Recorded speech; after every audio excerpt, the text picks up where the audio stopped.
Atha Yoganushasana. Okay, Atha Yoganushasana. Very famous, first verse of the Yoga Sutra. Advices, okay, words of advice, that's Apte, not me, okay?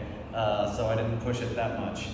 But it means that he's going to go through the discussion on yoga. There's a tradition about Anu in Shas, because Shas already means to teach, that Anu is suggestive of the idea that we're stepping into a lineage.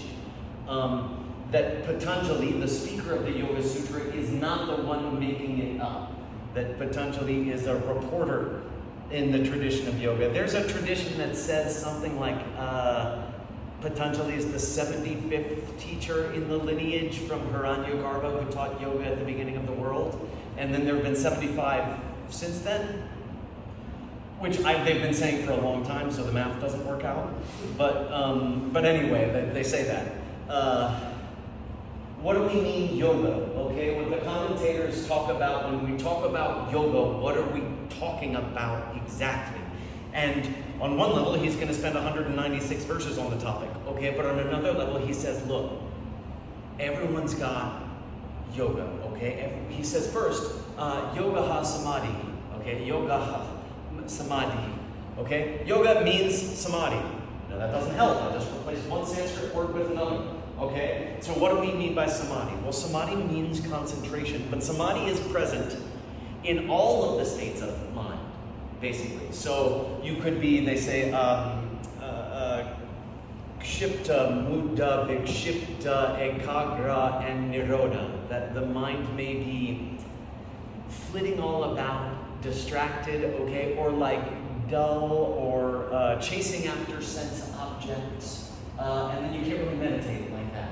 Or the mind may be, vikshipta is somewhere in between. Some of the time you can meditate, some of the time you can't. Some of the time you can keep your mind where you want it to be, and some of the time you can't, right? Like you go to work in the morning and you're like, today I'm going to remember what my heart wishes to remember, and then 8 hours later you wake up and you're like, I've remembered nothing. And that's fine, that's normal, even for a budding practitioner. Okay, the next state of mind is called ekagra, which means single-pointedness. This is the samadhi that's talked about in the Yoga Sutra. Being able to keep your mind on one object is very difficult. You can't do it, okay? Maybe you can. I can't tell, all right? If you trained, you could do it. If you didn't train, you can't do it. It's not a natural state. Just like doing silly poses that we do in here sometimes. Weird, silly stuff that would impress your friends at parties.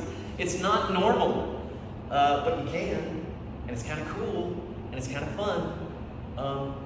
And the benefits that come from being able to hold your mind in one place are many. What's the benefit here is a state that's even higher than that, okay? So when he says yoga, we're going to talk about yoga, he's kind of talking about two things, what they call samprajñata and asamprajñata samadhi. So samprajñata samadhi means being able to think about whatever you want to think about, having your mind stay there because you told your mind to do it, damn it, and the mind stays there. Very different, okay? This is samprajñata. Without distraction, without dullness. They say there's a state when you move beyond holding on to an object. Like you have a wrong idea of, like, I'm going to take you all to lunch over at Quarter Celtic next door, and I'm going to pay, and then we all have lunch, and then I reach into my pocket and shunyata. I forgot my wallet, okay? Now I ask you, is my mind on an object or not? When I reach into my